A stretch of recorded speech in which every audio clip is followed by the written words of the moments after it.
నిజం నిప్పు లాంటిది, ఇవాళ కాకపోతే ఇప్పటికైనా బయటకు వస్తుంది. లడ్డూకి పంగనామం పెట్టి యానిమేషన్ చేసి వేస్తున్నారు చూడండి మీరు. అంటే భగవంతుడు చెబుతున్నట్టు మా మీద ఎంత దిగజారిపోయావా, ఇటు చేయొచ్చా? వెంకటేశ్వర స్వామి లడ్డు, ఆ లడ్డూకు నామం పెట్టారు, యానిమేట్ చేశారు. లడ్డూని గౌరవించవయ్యా, వెంకటేశ్వర స్వామిని గౌరవించవయ్యా? అసలు కుదరలేదు. కానీ వెంకటేశ్వర స్వామి మాట్లాడినట్టుగా పెట్టేస్తారు వీళ్ళు. వెంకటేశ్వర స్వామి ప్రత్యక్షమైనట్టు మాట్లాడి సుబ్బారెడ్డి దీనిలో నెయ్యిలో కల్తీ గెలిపాడు అని చెప్పిస్తాడు వెంకటేశ్వర స్వామి యానిమేషన్ చేసి. లేదు కరుణాకర్ రెడ్డి దీనిలో నెయ్యి గెలిపాడు, నెయ్యిలో పంది మాంసం కలిపాడు, నెయ్యిలో పంది కొవ్వు కలిపాడు అని వెంకటేశ్వర స్వామి యానిమేషన్ పిక్చర్ చేసిన ఆశ్చర్యపడాల్సిన అవసరం లేదు లోకేష్. అతనికి అద్దు అదుపు లేదు. అర్ధంతరంగా అధికారంలోకి వచ్చేశారు కదా, అద్దు అదుపు లేదు.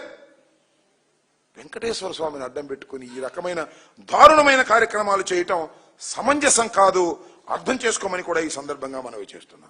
దీనికి తోడు ఆయన ఎవరయ్యా,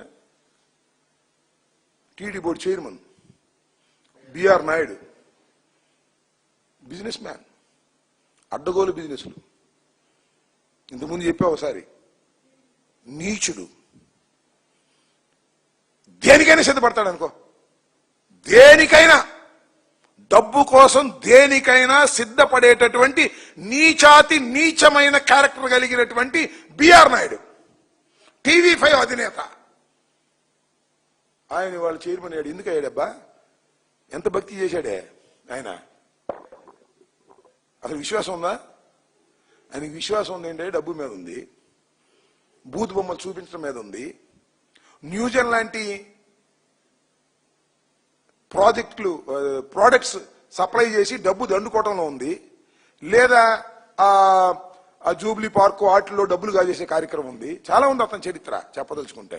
ఇవాళ తిరుపతి కొండ మీదకి వెళ్ళి ప్రమాణ స్వీకారం చేయగానే పవిత్రుడు కాడు, అపవిత్రుడు. అందువల్లే కొండ మీద